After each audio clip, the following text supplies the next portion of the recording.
Hello guys, welcome back to education I Q. I hope आप सब अच्छे होंगे। तो आज का जो हमारा द हिंदू एडिटोरियल आर्टिकल है वो है इंडिया और अफ्रीका के रिलेशनशिप के बारे में।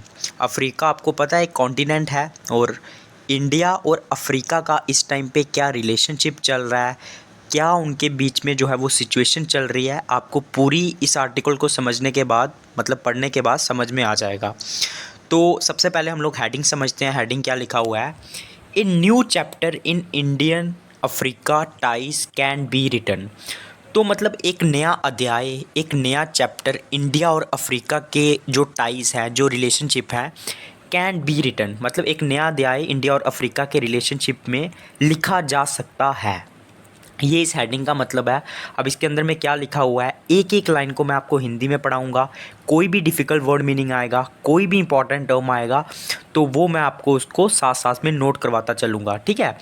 तो स्टार्टिंग से लेके लास्ट तक आप लोग वीडियो देखना, एक बार मेरे से पढ़ लेना, और उसके बाद ना इसको जाके खुद से पढ़ना। इसका जो पीडीएफ है वो आपको टेलीग्राम पे प्रोवाइड हो जाएगा, और टेलीग्राम का जो लिंक है ना वो आपको मेरे जो सबसे पहला कमेंट बॉक्स में जो पहला कमेंट होगा उसमें मैं आपको लिंक दे दूंगा। तो फटाफट उसको सब्सक्राइब कर लेना। डेली रात को मेरा वीडियो अपलोड होता है, ठीक है। मैक्सिमम मेरा कोशिश रहता है कि 7 से 8 बजे के बीच में या 9 बजे के बीच में अपलोड हो जाए, लेकिन थोड़ा सा बिजी रहने के कारण थोड़ा लेट अपलोड होता है, लेकिन वीडियो मेरा डेली आता है। जैसे ही मतलब अगर आप टेलीग्राम मेरा ज्वाइन कर लोगे तो जैसे ही मेरा वीडियो मैं अपलोड करूँगा मैं आपको तुरंत लिंक भेज दूँगा, ठीक है। तो आप डेली रेगुलर इन सेशंस को देखिए।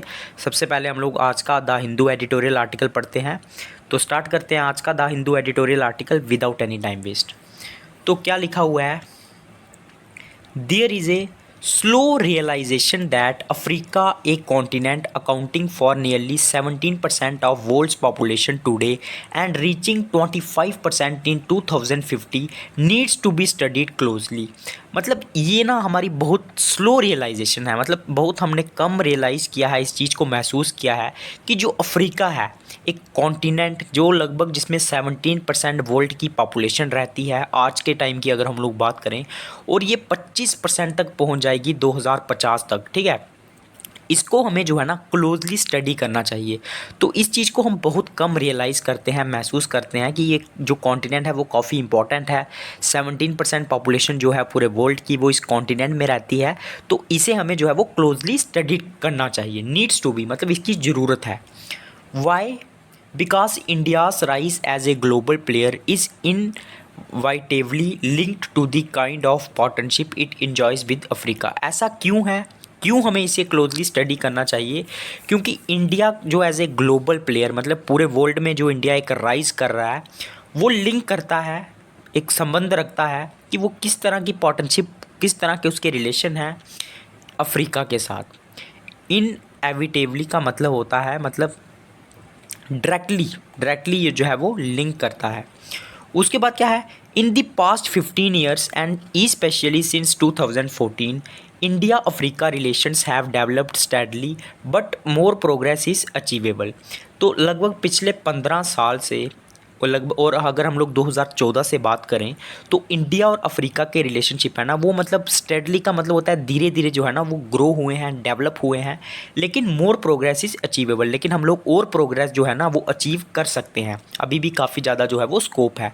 In this context the 20 member Africa export group established by Vivekananda international foundation recently present the BIF report entitled India Africa partnership. तो इसी के संबंध में कॉन्टेक्स्ट में जो 20 मेंबर की अफ्रीका एक्सपर्ट ग्रुप है उसमें 20 कंट्रीज़ हैं, उसने एक विवेकानंदन इंटरनेशनल फाउंडेशन जो है उसने उसको एस्टेब्लिश किया था। तो उन्होंने एक रिसेंटली एक रिपोर्ट प्रस्तुत की है जो हमें इंडिया और अफ्रीका की पार्टनरशिप के बारे में बताती है, उसकी अचीवमेंट्स, उसके चैलेंजेस और उसका आगे रोड मैप क्या है, मतलब आगे वो कैसे काम करेगी। This writer chaired the Africa export group established by the Vivekanandan international foundation. और ये जो राइटर है इसने अफ्रीका एक्सपोर्ट ग्रुप को जो है ना वो एस्टैब्लिश किया है by the Vivekananda international foundation, इसके थ्रू, ठीक है, जिसने ये आर्टिकल लिखा हुआ है। अफ्रीका इन ट्रांजिशन, ट्रांजिशन का मतलब होता है चेंज, मतलब अफ्रीका में अभी जो है वो चेंजेस आ रही हैं। The report examines the transitions unfolding in Africa. तो ये जो रिपोर्ट है ना जो प्रस्तुत की गई है, इसने एग्जामिन किया है, मतलब पता लगाया है जो ट्रांजिशंस अनफोल्डिंग हो रही है। अनफोल्डिंग का मतलब होता है जो सामने आ रही हैं अफ्रीका में, डेमोग्राफिक हो, चाहे वो इकोनॉमिक हो, चाहे पॉलिटिकल हो, चाहे सोशल हो। From this blend of changes, blend मतलब होता है मिश्रण होना चेंजेस का। तो ये जो मतलब चेंजेस हो रही है, इनका जो मिश्रण है, stamped by the adverse impact of pandemic and complicated geopolitical politics, emerges as a continent that is set to transform itself. तो ये जो चेंजेस हो रही हैं और इसके साथ जो स्टैम्प्ड का मतलब होता है इसके साथ में जो एडवर्स इफेक्ट, मतलब जो बुरे प्रभाव हो रहे हैं पैंडमिक के, और जो कॉम्प्लिकेटेड जियोपॉलिटिक्स है, emerges a continent that is set to transform itself. और एक मतलब इसके कारण क्या हो रहा है, एक ऐसा कॉन्टिनेंट जो है वो इमर्ज कर रहा है, मतलब बन रहा है, जो अपने आप को ट्रांसफॉर्म मतलब चेंज करने की कगार पे है। It is slowly heading toward regional integration and is devoted to democracy. मतलब धीरे धीरे ये जो है ना वो रीजनल, मतलब जो रीजन है अफ्रीका का, वो उसकी इंटीग्रेशन मतलब उसकी यूनिटी की तरफ जा रहा है, और अपने आप को जो है ना ये डिवोट कर रहा है डेमोक्रेसी के लिए, डेमोक्रेसी लोकतंत्र, शांति के लिए और प्रोग्रेस के लिए। Even as Ethiopia, Sudan and Central African Republic and other countries continue to battle with challenges posed by insurgency, ethnic violence and terrorism.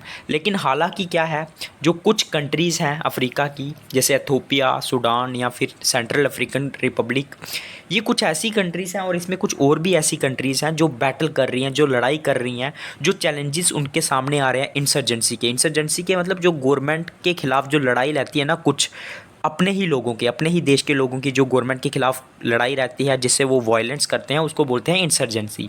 और एथनिक वायलेंस होता है जो मतलब जातीय वायलेंस है, जाति को लेके, जाति संबंधित, और जो टेररिज्म है।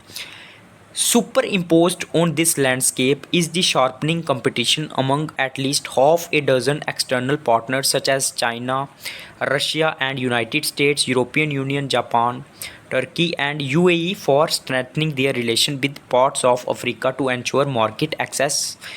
तो मैं आपको मीनिंग समझाता हूँ। तो सुपर अम्पोज्ड ऑन दिस लैंडस्केप, मतलब ये जो लैंडस्केप है, लैंडस्केप मतलब ये जो एरिया है, इसके ऊपर इम्पोज, सुपर इम्पोज का मतलब होता है लागू होना। इसके ऊपर क्या लागू है, इज़ दी शार्पनिंग कंपटीशन, जो कंपटीशन है बाकी कंट्रीज़ के बीच में। लगभग हाफ ए डज़न जो एक्सटर्नल पार्टनर्स हैं, जैसे China, Russia, European union, Japan, UAE, ताकि वो अपने रिलेशनशिप जो है ना वो स्ट्रेंथन कर सकें पार्ट्स ऑफ अफ्रीका के साथ। क्यों? क्योंकि इनके बीच में कंपटीशन है, ताकि उनको मार्केट एक्सेस मिल सके, वहाँ की जो मार्केट है उसमें बिजनेस कर सके, एनर्जी मिल सके और मिनरल सिक्योरिटी मिल सके, और पॉलिटिकल और इकोनॉमिक और इन्फ्लुएंस जो है वो उनका बढ़े। China stands A part armed with A consistent and robust policy since 2000। तो चाइना जो है ना वो मतलब armed with A consistent and robust policy, robust का मतलब होता है स्ट्रॉन्ग पॉलिसी। तो चाइना की जो है वो काफ़ी स्ट्रॉन्ग पॉलिसी है, लगभग सिंस 2000 से अगर हम लोग बात करें, become virtually Africa's biggest economic partner. तो वर्चुअली ये अफ्रीका का जो है ना वो सबसे बिगेस्ट पार्टनर बन गया है। एंड ऐसे इन दी रिपोर्ट एप्टली, एप्टली का मतलब क्या होता है, इन एन अप्रोप्रिएट वे, मतलब किसी चीज़ को सही तरीके से कहना। तो ये जो मतलब एक ऐसे दिया हुआ है इस रिपोर्ट में, वो एप्टली मतलब सही तरीके से बोल रहा है, पोर्ट्रे कर रहा है, मतलब बता रहा है चाइना का जो रोल है इंफ्रास्ट्रक्चर डेवलपर, ठीक है, एज ए इंफ्रास्ट्रक्चर को डेवलप कर रहा है, रिसोर्स प्रोवाइड करवा रहा है और फाइनेंसर एज ए काम कर रहा है। It has invested enormously in Africa in terms of money, material and diplomatic push. Enormously का मतलब क्या होता है, इसका मतलब होता है मतलब बहुत ज़्यादा, तो और लगातार। तो चाइना लगातार इन्वेस्टमेंट कर रहा है, चाहे वो पैसा हो, मटेरियल हो या डिप्लोमेटिक पुश हो। Since 2007 Chinese leader have visited the continent 1 to 3 times. तो 2007 से ये जो चाइनीज़ लीडर है ना, ये लगभग इन्होंने 123 टाइम जो है वो विज़िट किया है। While 251 African leaders have visited China, और लगभग 251 अफ्रीकन लीडर्स ने जो है वो चाइना में विजिट किया है। The BIF report notes that India has a substantive partnership with Africa and A rich fund of goodwill. तो जो BIF रिपोर्ट है ना वो बताती है कि इंडिया एक सब्सटेंटिव का मतलब होता है एक इम्पोर्टेंट पार्टनरशिप है उसकी अफ्रीका के साथ, and A rich fund of goodwill, और गुडविल भी काफ़ी अच्छा है। गुडविल मतलब इमेज जो है ना वो काफ़ी अच्छी है। But it is essential for New Delhi to review its Africa policy, लेकिन ये बहुत ज़रूरी है कि जो न्यू दिल्ली है मतलब जो इंडिया है वो रिव्यू करे अपनी जो उसकी अफ्रीका पॉलिसी है पीरियडिकली, मतलब लगातार। स्टे रिजिलियंट का मतलब होता है स्ट्रॉन्ग रहना, और स्ट्रॉन्ग रहे by making the required changes, मतलब जो भी उनको चेंजेस की ज़रूरत है उनको चेंज करे, and place a razor like focus on its implementation. Razor मतलब होता है एक शार्प फोकस रखे उनकी इम्प्लीमेंटेशन पे, मतलब वो जो चेंजेस लाती है ये भी देखे कि वो इम्प्लीमेंट हो रही हैं कि या नहीं हो रही हैं। गिस्ट ऑफ रिकमेंडेशंस, गिस्ट का मतलब होता है समरी क्या है रिकमेंडेशंस की जो इन रिपोर्ट्स ने दी है।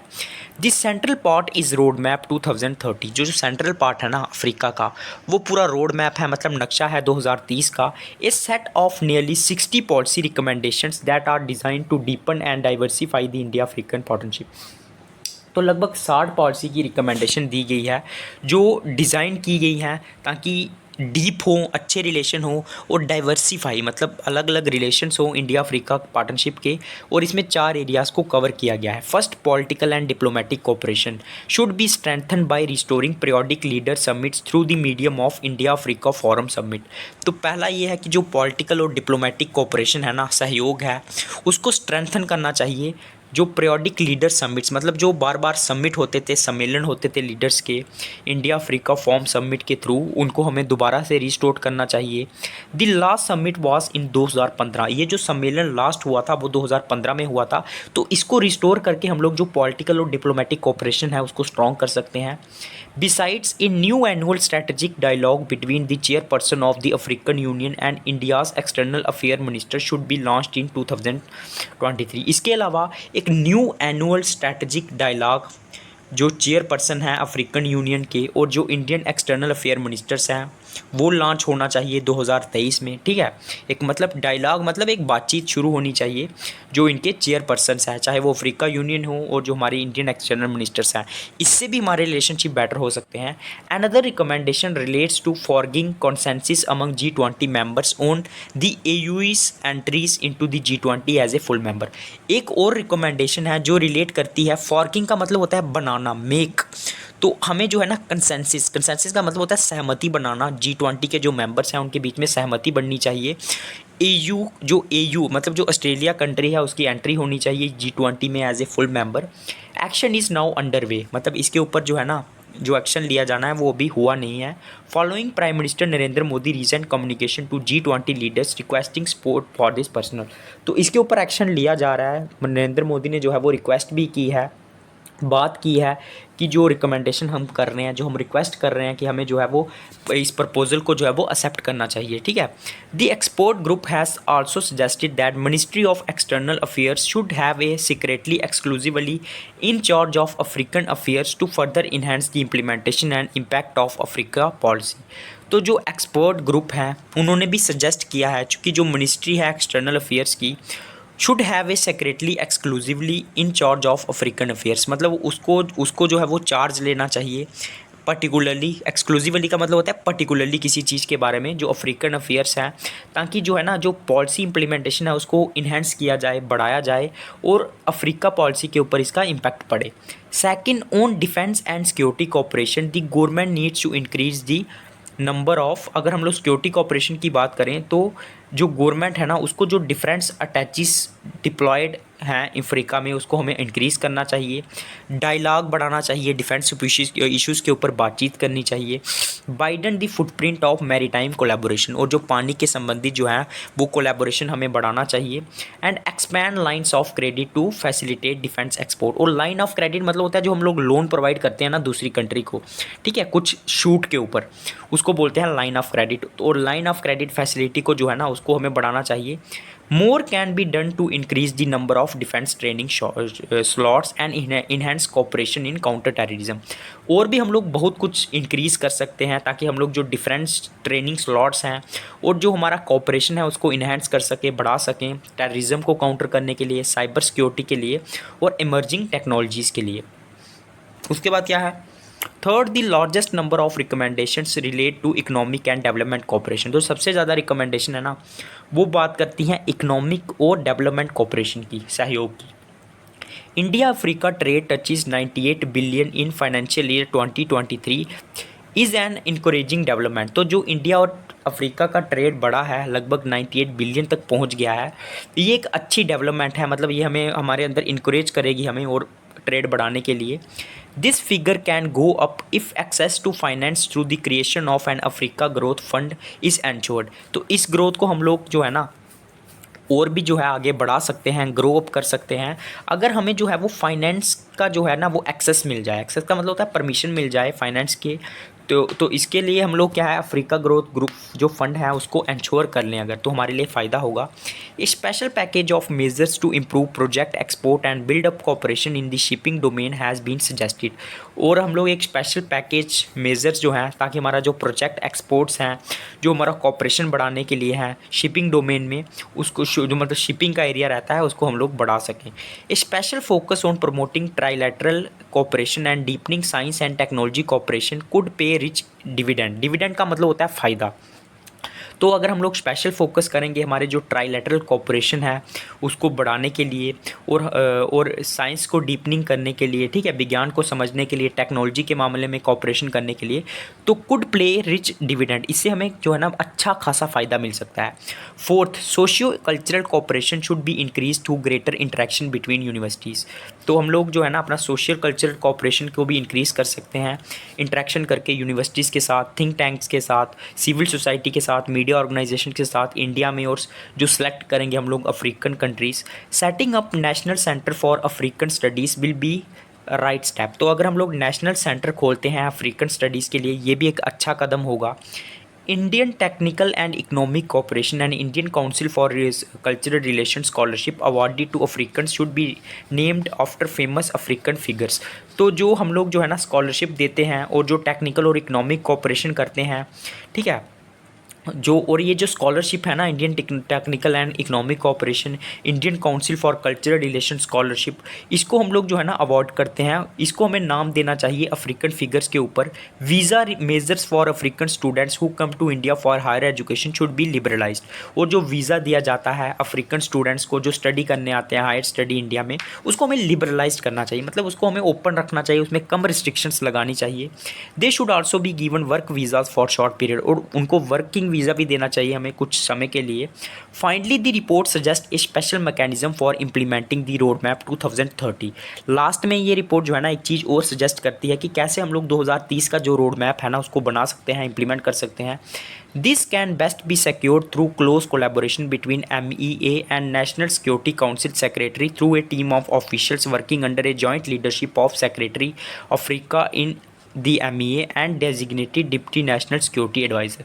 तो कुल मिला के बात यह है कि हम लोग इसको अच्छे तरीके से मतलब अचीव कर सकते हैं अगर हम लोग कोलैबोरेशन मिलके काम करेंगे नेशनल सिक्योरिटी काउंसिल के साथ, एक टीम बना के जॉइंटली काम करेंगे अफ्रीका के साथ, ठीक है, और इससे हमें जो है वो काफ़ी फ़ायदा हो सकता है। तो ये था आज का the Hindu editorial article. I hope आपको समझ में आ गया होगा। तो जिसको समझ में आया सबसे पहले लाइक करना, उसके बाद कमेंट करना आपको वीडियो कैसा लगा, और उसके बाद टेलीग्राम पे जाके PDF पढ़ के इसको खुद से जो है वो रीड कर देना, ठीक है। और जो नया बच्चा जुड़ा है चैनल को सब्सक्राइब कर देना, बेल आइकॉन को दबा देना, ताकि जब भी मेरा नेक्स्ट वीडियो आएगा आपको नोटिफिकेशन मिल जाएगा। तो टेलीग्राम अगर आप सब्सक्राइब करोगे उसमें आपको लिंक मिल जाएगा, PDF मिल जाएगा। तो मैं आपको यही सजेस्ट करूँगा कंटिन्यूस वीडियो को देखो, और जो मेरे प्रीवियस लेक्चर्स हैं उनका भी जो है वो प्लेलिस्ट पड़ा हुआ है, तो उनको भी आप लोग देख सकते हो, पिछले 1 महीने के, पिछले 15 दिन के। आपको काफ़ी फ़ायदा हो जाएगा, आपके मतलब जो है अपने ओपिनियन बन जाएंगे, आप नॉलेजेबल हो जाओगे 100% अगर आप रेगुलरली ये सेशंस देखोगे। आपको न्यूज़पेपर कैसे पढ़ना है ये आपको समझ में आ जाएगा। और ये जो द हिंदू एडिटोरियल आर्टिकल रहते हैं आंसर राइटिंग लिखने के लिए, अपना ओपिनियन बनाने के लिए काफ़ी इंपॉर्टेंट होते हैं। तो इसीलिए मैं लाइन बाय लाइन लेके आया हूँ। पूरे यूट्यूब पे आपको ऐसे लेक्चर्स कहीं पे भी नहीं मिलेंगे। रेगुलरली डेली मेरा वीडियो रात को अपलोड होगा। तो लाइक करें, सब्सक्राइब करें। जय हिंद।